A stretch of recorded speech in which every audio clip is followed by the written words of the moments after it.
Good morning and welcome to your Farm and Home Show. My name is Joanna Coles and we have a treat this morning. We're visiting with Brock Repsher. He's the Logan County FFA president. Good morning, Brock.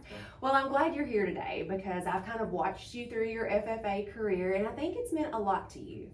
It has been. It's been a very good 4 years and I really liked it and I would recommend it towards anyone. Now, when you're FFA president, that's a lot of responsibility. You guys have a very big chapter in Logan County, and that's a lot of responsibility and leadership qualities that you have to lead that group.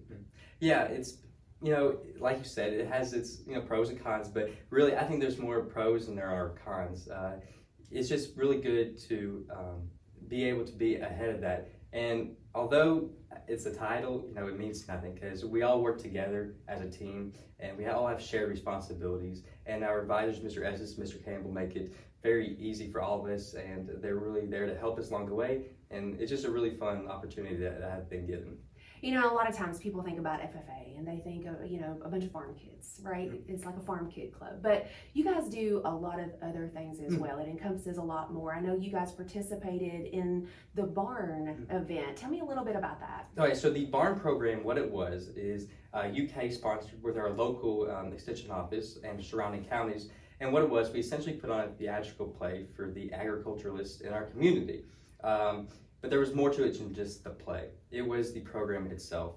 So BARN stands for Bring Awareness Right Now. And from our local chapters and just local 4-H's from across like Simpson, Logan, Barron, Butler, and Logan, we were given the opportunity to learn more about QPR and what it is. So QPR is question, refer, and persuade.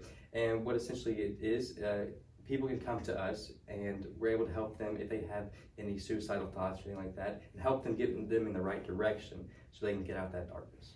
Absolutely. So FFA is more than just learning. You guys do service and you're involved with community projects like this on very big issues. Yeah, especially when those tornadoes came through a couple of years back, it was coincidental that we just had a canned food drive that we partnered with the FCCLA on, and it was a very big turnout because especially when although we didn't get hit as hard as some other counties across the Commonwealth, that canned food drive was able to really help people that needed it the most.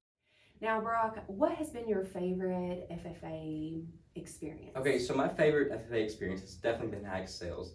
We went through tough times and struggles just because it was so long. We did over close to 14 months throughout this thing. But it was so good though, because it's kind of like a rainbow. You gotta have the rain to have the rainbow, and it was just really good because I got a partner with three other officers in my chapter, and it was really good to go from the local level all the way up to the national level, and it was a really good opportunity. I wouldn't have changed for the world. And ag sales, what you guys did was you had a product, right? And then you had to pitch that product to, it's like a role-playing event. You had an actual customer come in.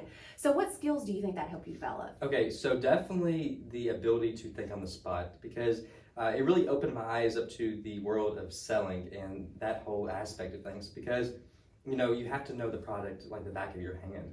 And, being able to think on the spot and, going back to those information and stuff that you have read in the past and correlating that to the presumed customer is really good, and the communication from it and working with the team because you have to have that camaraderie throughout it all to be able to do that. Absolutely. Now, what's next for Brock? Okay, so right now, if everything goes according to plan, I received a NROTC scholarship to a school down in Florida, and I would like to do that, do aerospace engineering, and then hopefully go into the Navy as a pilot. Awesome. Well, we wish you much luck and for your chapter to have an awesome FFA week this week. And for kids who might be thinking about FFA, what would you tell them to do? Just take advantage of it. I think it's important for any kid in high school to be involved in extracurricular. And for FFA, it's allowed me to grow like no other. From that first speech contest, from then on out, I just love seeing that growth. And if any kid in FFA can have the mindset to grow, they can achieve anything in life. All right, Brock, we'll certainly appreciate you visiting with us today. We appreciate you watching the Farm and Home Show. And if you have questions about your local FFA chapter, we encourage you to reach out. We appreciate you watching and have a great day.